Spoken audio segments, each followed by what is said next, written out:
গাজা ইস্যুতে ইসরায়েলকে সমর্থন করায় এবার মার্কিন ও ব্রিটিশ কর্মকর্তাদের উপর নিষেধাজ্ঞা আরোপ করেছে ইরান। বৃহস্পতিবার এই নিষেধাজ্ঞার ঘোষণা দিয়েছে দেশটি। ইসরায়েলের চিরশত্রু ইরানের পররাষ্ট্র মন্ত্রণালয় এক বিবৃতিতে বলেছে, ফিলিস্তিনি স্বাধীনতাকামী গোষ্ঠী হামাসের বিরুদ্ধে যুদ্ধ করছে ইসরায়েল। এই যুদ্ধে ইসরায়েলকে সমর্থন করায় কিছু ব্রিটিশ ও মার্কিন কর্মকর্তাদের উপর নিষেধাজ্ঞা আরোপ করা হয়েছে। বিবৃতিতে বলা হয়েছে, যুক্তরাষ্ট্রের বিশেষ operation commander general Brown P Fenton ও মার্কিন নৌবাহিনীর ৫ম নৌবহরের সাবেক commander vice admiral Brad Cooper সহ ৭ জনকে নিষেধাজ্ঞার আওতায় আনা হয়েছে। বিবৃতিতে আরও বলা হয়েছে, যুক্তরাজ্যের প্রতিরক্ষা secretary of state Grant Shapps, British সেনাবাহিনীর কৌশলগত কমান্ডার জেমস হকেনহুল ও লোহিত সাগরে যুক্তরাজ্যের রয়্যাল নেভিকে নিষেধাজ্ঞা লক্ষ্যবস্তু করা হয়েছে।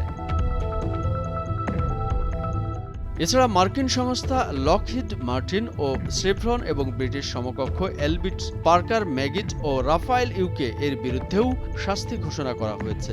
মন্ত্রণালয় বলেছে, নিষেধাজ্ঞার মধ্যে রয়েছে ইরানের আর্থিক ও ব্যাংকিং ব্যবস্থায় অ্যাকাউন্ট ও লেনদেন ব্লক, ইসলামী প্রজাতন্ত্র ইরানের এখতিয়ারের মধ্যে সম্পদ ব্লক এবং সেই সঙ্গে ভিসা প্রদান ও ইরানের ভূখণ্ডে প্রবেশ নিষিদ্ধ করা। কিন্তু ব্যক্তি বা সংস্থার উপর এই পদক্ষেপগুলোর প্রভাব, সেই সঙ্গে তাদের সম্পদ বা ইরানের সঙ্গে লেনদেন সবকিছু অস্পষ্ট রয়ে গেছে।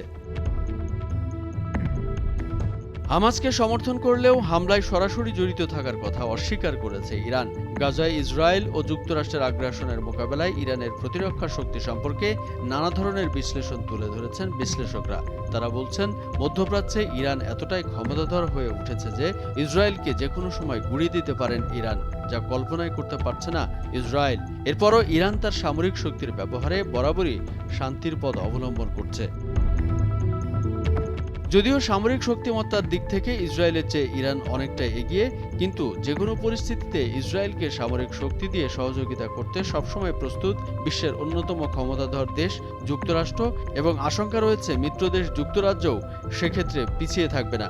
আর যে কোনো পরিস্থিতিতে যুক্তরাষ্ট্র ও যুক্তরাজ্য সরাসরি ইসরায়েলের পক্ষে অবস্থান নিলে ইরানের মিত্ররাও চুপ থাকবে না বলে ধারণা করা হচ্ছে। তবে এই পরিস্থিতি তৃতীয় বিশ্বযুদ্ধে মোড় নিতে পারে বলে মনে করছে বিশ্লেষকরা।